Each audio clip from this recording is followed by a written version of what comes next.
everyone, it's Ellie and welcome back to my YouTube channel. So this video is probably a bit different to the rest of the videos you've seen on this channel. I want this to be me and you having a chat. I don't want it to be like music and special effects and all that. I just want to have like a heart-to-heart, a chat, a talk, because this is something I've definitely put off doing and not wanted to do for a while, and I feel like now's the time to have this video, to have this discussion, so yeah. So in this video, I'm going to be talking to you about my experience on 7Supergirls and the SAK channels. And if you don't know what they are, I will really quickly explain. It was a group of collab channels. They were really popular on YouTube about like 4 years ago. They were probably at their peak maybe 3 years ago. They were really popular. I was on the most popular channel when it ended, 7Supergirls, which had almost 10 million subscribers. So it was a very big channel, and it did close down, it ended, and since then a lot of the other members have came out and talked about their experience, and I just thought I will talk about mine. The reason I did not want to make this video in the first place is pretty much because it ended on a negative note, and I will talk about that a little bit later on in this video. But the channels did not end in a positive way, and it was looked at very negatively from like news and other social media people, and it became something that I was ashamed to be a part of. I was ashamed to be a part of the channel. I was ashamed to be like, I didn't want to be associated with it at all, and so for the longest time I just completely pretended it didn't happen. I was like, nope, who? Nope, never heard of it.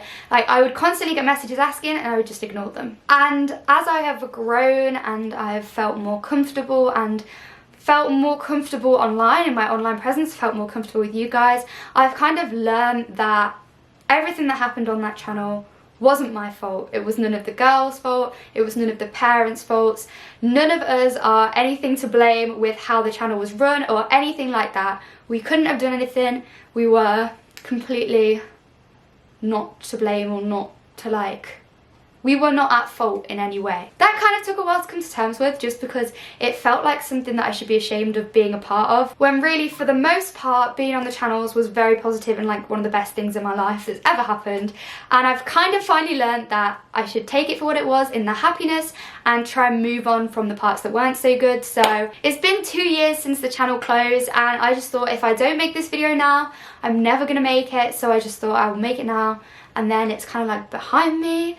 The past is in the past, and I can like just, yeah, move on, clean slate, you know? So that is essentially why I'm making this video now, and why I hadn't made it sooner rather than now. Another reason why I've waited until now is basically because in my head at the start of like after the channels ended, I thought, what if a brand or someone like that wants to work with me and my channel, and then they like Google my name and this negative association with 7Supergirls comes up, they won't want to work with me. But at the end of the day, hi, if you're a brand or anyone watching this who would want to disassociate yourself from a person and their channel because of something that happened that wasn't at all their fault in the past, then sayonara. I don't actually know what that means. I just basically mean I don't care.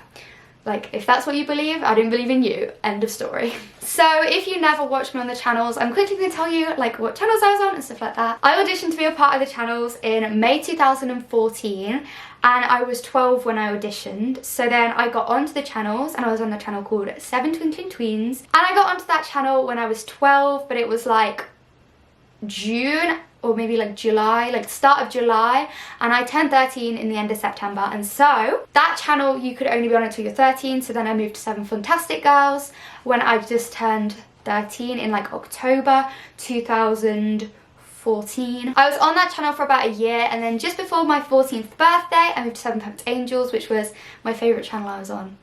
Probably.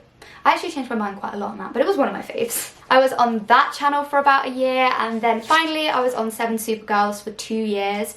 So I joined 7Supergirls just around the time I turned 15, so I was just turning 15, and the channel closed a little bit before I turned 17, so it was about 2 years. So those are the channels I was on, and then now basically how I'm going to tell you everything I have to tell you is I'm just going to go through my time on the channels and kind of try and like think about when things happened, when things were said, and yeah. When I first got on to 7 Twinkling Tweens, I was ecstatic. It was literally the best thing that had ever happened to me, I'm pretty sure.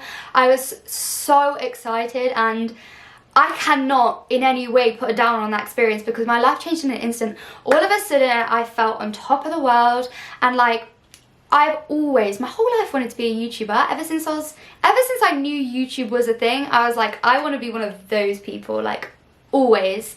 I would like talk to myself in the mirror constantly and be like, hey guys, my name's Ellie, and like all of this. So being on the channel was a life changer, a game changer, and it was amazing. On that channel, I was kind of shy. I made a couple of friends, but not really like anything too much. Overall, I was only on that channel for like 2 months, and it was mainly a really good experience of just me like getting to know YouTube really and enjoying it a ton. The only thing that kind of was, this isn't weird or bad, but when I was on that channel, then basically I got told that there would be rankings on the channels where basically you're going to get sent a list of all of the girls on the channels, and bear in mind there was probably like 50 girls or something, and it would tell you on your channel like who is the best, and you'd be ranked best to worst based on how many views you got. And at the time, this just seemed so normal to me, like, yeah, obviously, like, it's like work, it's how it works, you know.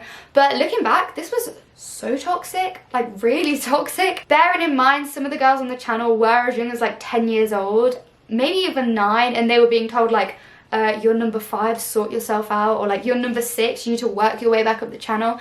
It's kind of cruel, but... And when I was on the channels, I did get good views most of the time. I was normally high up in the ranks, which, you know, it made me feel good about myself.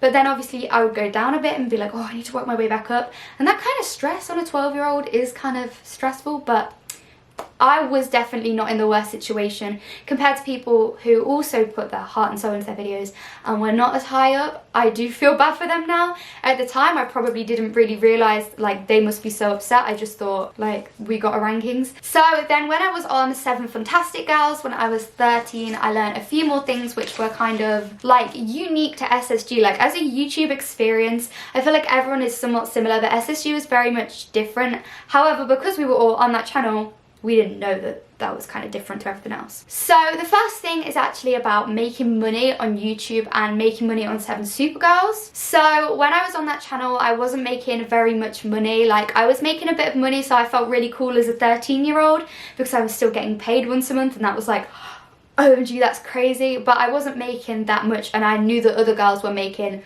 like triple what I was making or more. So I had a call with the management and with my parents, and they basically explained to us it's all about like branding and like looking a brand image, that kind of thing. So they basically said that the branding of the SAK channels is that we were girly, and we were like, we'd wear skirts, and we were colourful and bright, and it was all about this like bright, positive, girly aesthetic. And I was absolutely fine with that because I loved that aesthetic, and I've always been very like bright and bubbly and colourful, and so I feel like to me that was like a win. It was like, OMG, yeah.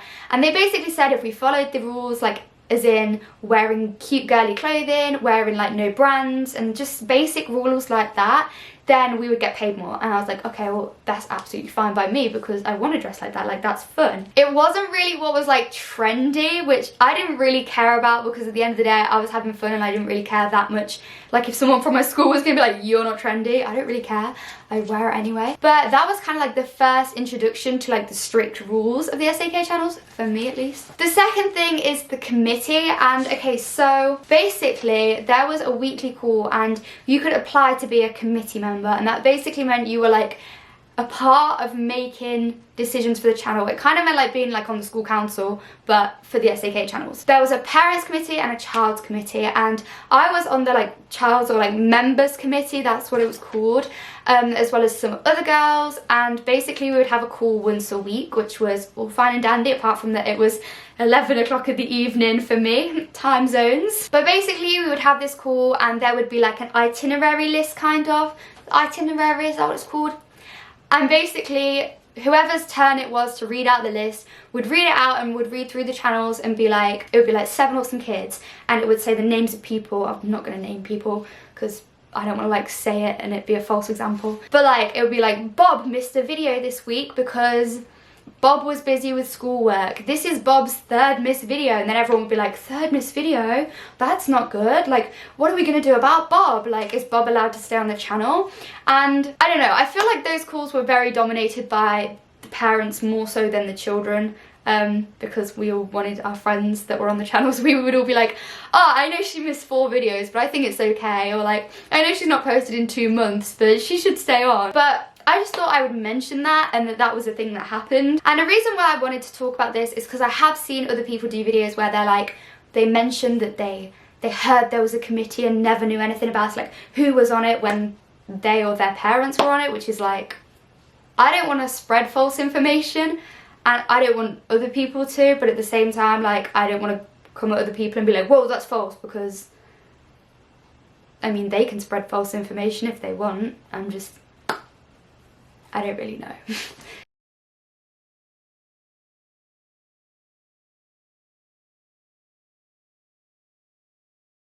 So now we're going to go on to when I was on Seven Perfect Angels. So basically how I moved to Seven Perfect Angels is someone moved from SPA to SSG, so there was a space free, and I had like the highest views on my channel and like the other channels apart from Seven Perfect Angels, so it made sense to like move me up to SPA. SPA was honestly my favourite years probably of my life so far, can't lie. Like, they probably were the best years of my life because on that channel we were the tightest knit group of friends. I loved those girls literally so much. They meant the world to me. Like, Heather literally flew from Canada to England to spend a week with me in the summer. Like, we were so close. All of the girls were so close. We Skyped. We had Skype sleepovers like overnight all the time, and it was really, really fun. Also on that channel is when some new rules started being introduced. So I was probably on the channel for like half a year, and it was like, we're gonna go on trips, we're gonna do fun things as a group, and we were all really excited about the thought of like going on trips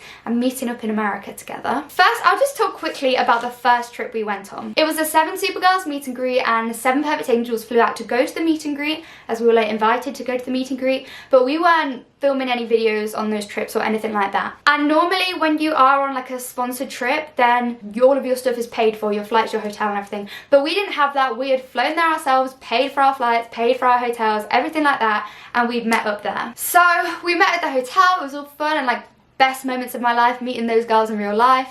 And basically we got there and then we got told we weren't actually allowed to do anything. Bear in mind I flew to Orlando, Florida. We got told we weren't allowed to go to Disney or SeaWorld or Universal. We weren't allowed to go basically out of our hotel rooms. We were told we couldn't go to the pool or anything like that because there was going to be like fans at the hotel and it could be dangerous. Although it literally wasn't, because our fans at the time were like 8, so 8-year-olds don't really seem dangerous to me, but whatever. But that was basically a really big downer, that we paid all that money, literally thousands, to go meet each other and then got told, what, don't leave the hotel though? And we were like, oh, okay. And when we were on that trip, I kind of started getting introduced to the SevenSuperGirls, and the like manager was like, you should go to dinner with the SevenSuperGirls, you should like hang out with them a bit. And I was like, okay, but I didn't know why or anything. I just thought, cool. And this is also after that trip when we got told a lot more information about like the strict rules that if you followed and watched other girls' videos, you've definitely heard about these strict rules. It started off fairly normal with the strict rules. Basically, the whole like thing is that SevenSuperGirls or Seven Perfect Angels, they were like kids channels, right? So all the girls on there were like young teenagers or teenagers, and the people that watched us were like between the ages of probably like 6 and 10. And basically what they were saying is that the reason that the children liked us and watched us is because we were relatable to them, and that when we did things like wore makeup or dyed our hair, things like that, then it was no longer relatable to them. So I understood that and I thought, yeah, that makes sense.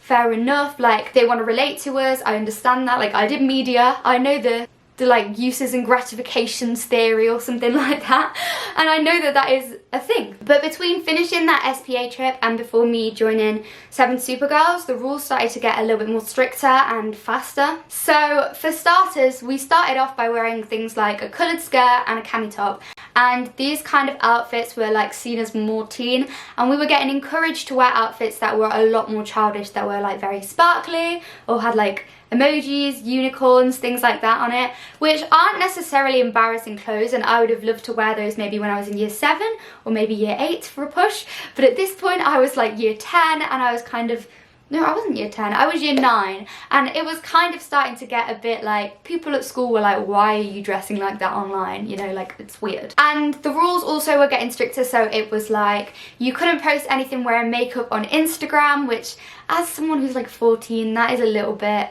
kind of embarrassing. I'm not saying that if you're 14 you have to wear makeup or anything like that, but having to look like 10 years old when you're 14 online is a bit embarrassing. The positives outweighed the negatives. Like the negative rules were like nothing compared to the positivity of being able to like fly to America, hang out with your international best friends, like have a great time, all while it being technically a job and you get paid for it, which is crazy. So I think around the time I joined 7Supergirls, the strict rules were like this kind of thing. So dressing very young, you weren't allowed to wear any jewelry, so no bracelets, no necklaces, no earrings or anything like that. No nail varnish, no acrylics, of course, no makeup. So then I joined 7Supergirls, and before I get on anything more crazy with the like rules, I want to talk about the best friend thing. So I've seen other people make videos talking about the best friend thing, and the best friend thing is basically where two people on the channel were like put together and told,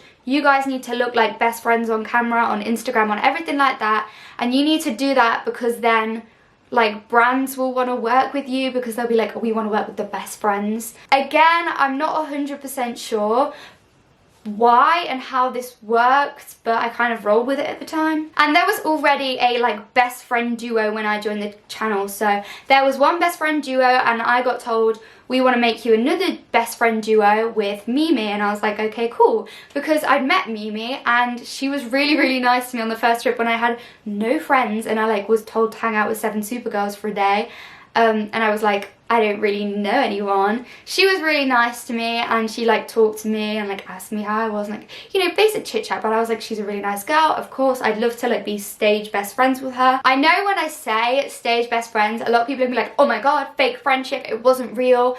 But I literally promise you that our friendship definitely was not fake. Maybe right at the start we had kind of like a forced friendship, like not forced because we would have been friends anyway, but like we had to make it look like we were absolute besties when really we were just kind of like friends, if that makes sense. Like when we started acting as best friends, we probably weren't best friends, but we were friends. But we would basically get told to like take photos with just us two, and that we had to like put our arms around each other or like hold hands or like put our faces together, which, you know, some of it was a bit unnatural to us, but it wasn't like, we weren't absolutely forcing it like, oh my god, I hate you, you know? So that is basically the best friend thing. And although at the start it was a little bit awkward, me and Mimi were best friends for the longest time, and we did like a lot of best friend things. We actually went on a holiday together, which was aside from SSG, aside from anyone planning it or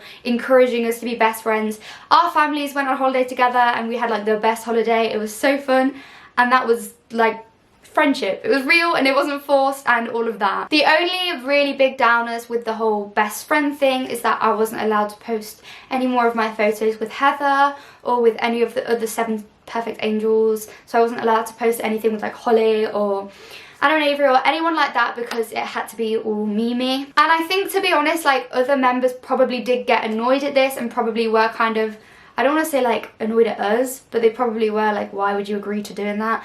But as with everything on these channels, you agree to a little extent, and before you know it, it's like you've gone the full extent, if that makes sense. And then of course there was the rest of the SSG rules. The rules did get a lot more strict. So there was a rule about haircuts, which was really weird. You weren't allowed to get your haircut, which made no sense to me. Like, everyone gets their haircut, why would I not be allowed to get my haircut? So there was a rule about not being able to get your haircut, and then there was a rule about like how you had to have your haircut. Like if you wanted to have it like straight, you couldn't have that. You had to have it like cut like this kind of shape at the back. So weird, don't understand. There became the rule about shaving, which honestly made no sense. The rule basically was that you shouldn't shave your legs because younger kids don't shave their legs, and if you shave your legs then they can't relate to you, which made no sense because who can tell if you shave your legs or not in a YouTube video? But bearing in mind that this was going on when I was in year 11, so I was going into year 11 of high school with the whole image going on of looking like a child online with my baby face, of course, no makeup, not allowed to cut my hair, with hairy legs that I wasn't allowed to shave, and my friends started calling me Hairy McClary. Like, bullies, but I guess I'll get over being Hairy McClary for a couple of years. It was kind of mean. Did embarrass me a bit. And there was a rule of like not showing bra straps or anything like that, and that rule made sense as well, because to me, like, I'd done competitive gymnastics and you're not allowed to show a bra strap when you compete gymnastics. So I thought, well, being on like stage for gymnastics and being on camera, why is it any different? Can't show you bra straps, can't wear like a bralette or anything like this, fair enough, because a child wouldn't do that and we're trying to be relatable to them. But it got like stranger to the fact where it was like, you shouldn't need to wear a bra, which obviously because we're teenagers, we did. Like, the audience might not, but we did because we were teenagers, and yeah, which kind of made us all like uncomfortable. That's when the channel started becoming like too much to handle. Like, it was like, no, these rules are uncomfortable, don't want to do this anymore. So yeah, but basically, I don't want to talk too much about the channel's ending because it's not really my whole thing to talk about, so yeah. Basically, on the last trip of the channel, the last trip was a SevenSuperGirls trip. All of the SevenSuperGirls were in Florida filming videos together and doing just what we normally do on trips. So midway through the last trip, an incident occurred that was inappropriate, and the incident kind of falls into like sexual assault, which obviously is a very, very like deep and hurtful subject. It did not happen to me, as a lot of people speculated originally. Everyone was speculating, and this is not something that happened to me, and it is something bad, and it did affect me as it affected all of the other girls very, very, very negatively. However, I don't really feel that this is my story to tell. It's a story that needs to be taken really, really, really seriously, and it's a story that if you're younger, you might not want to hear, might not be ready to hear. And a lot of people originally were speculating and throwing around the 4-letter word beginning with R, which I'm not going to mention. But that was never a thing, that never happened. So I hope people will stop speculating that, because I think that is kind of, it's hurtful for everyone if that word is being thrown around and saying, was it you, was it you, was it you? Because that is very, very insensitive. And as much as it did hurt everyone on the channel that it happened, because it was someone that we trusted that did it, it's not our story, and it's not our, I don't know how to explain it, it's really hard to explain. Like, we can say that it happened, but we can't say the story of how it happened and what happened, because at the end of the day, it didn't happen to one of us. It happened to one of the members of the channel, Brianna, and I'm going to link her video in the description if you do want to watch that. However, if you are younger, or even if you just can be triggered by something like that, then don't watch the video, or just be very careful watching the video, because it isn't an easy subject and it isn't okay, but I feel like it's something that should be spoke about, because it's something that happened and it wasn't okay. And I think the whole thing that I want to get out of this video is that it happened, it was bad, it wasn't her fault, and it wasn't any of the girls' fault, it wasn't any of the parents' fault. None of us should feel ashamed. There's only one person that should feel ashamed, and that is the man that did it, who will never have contact with any of us ever again. But that is basically how it ended. I don't want to go into too much detail, but that trip was very, very, very, very upsetting, very stressful. We had like questioning and all of that crazy stuff, which was just very hard to handle as a teenager and all the other teenagers there. And then we came home and it was like, it's not a thing anymore. SevenSuperGirls isn't a thing. The SAK channels aren't a thing. None of it is a thing. And it was like, before we knew it, the channels were gone, and it was like, whoa, like, it's crazy. It's like it never happened. So that was my time on the channels. I know that's long already, but I'm going to answer some questions now that you guys asked me on Instagram about the channel, so that I feel like I'm like telling you what you want to know about, rather than just telling like my story on the channels. So the first question is, were the girls friendly? And yes, they were really, really friendly. I loved meeting them.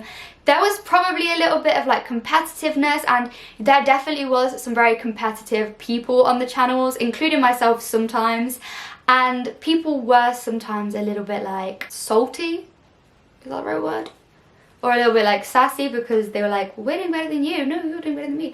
But it was always kind of undertones, and our friendship was always something much bigger than that. Best memory, I have two best memories. The first best memory is the first ever trip I went on before we got told we weren't allowed to leave the hotel room or anything. I met Heather in the lobby of the hotel, and she was coming from one way and I was coming from the other way, and then we like ran and we hugged, and that was like so cool because it was like, oh my gosh, I'm missing my internet best friend in real life. So that is one of them. And the other one was we did SevenSuperGirls worked with Disney, and that whole experience was the best experience ever. This question is a little bit interesting, and it's, why did no one else take over the channel when it ended? So obviously the old owner of the channels could no longer own them, but why did no one else own them? And trust me, we tried. Everyone tried to get passwords to get into the channels, but no one knew the passwords. When we uploaded our videos, we kind of had to send them through like a Dropbox. We didn't directly upload them, which never was weird. It was just kind of like a safety thing for the channels, because like, what if the member had a bad day and changed the password or something? Like, it wouldn't really work that well. But this meant that no one knew the passwords, no one could find out the passwords, and the channels had to close rather than being passed on to one of us. Did you ever want to leave the channels when you were on there but chose to stay on? Yes, and this is something that is frustrating to me all the time. So obviously SevenSuperGirls had nearly 10 million followers, had like 9.8 when it closed or something, but 9 million when I was on there, and other people were leaving around the time of me or just before me. And when you left, basically you got to make a video where you sat and you said, hey guys, I'm leaving, but follow me on my main channel and on my Instagram, blah blah blah.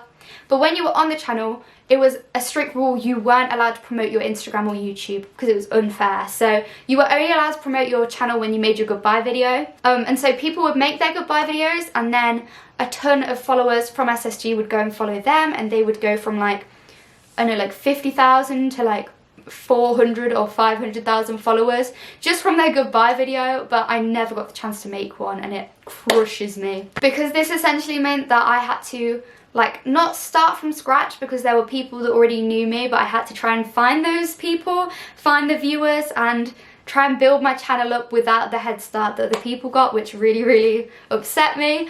But like, I mean, we're here now and we're good, so it's okay. Least favourite rule of being on the channels? I would have to say the no bra rule when that was a thing. Obviously, it wasn't like you could see nips or anything, like there was no nip slips.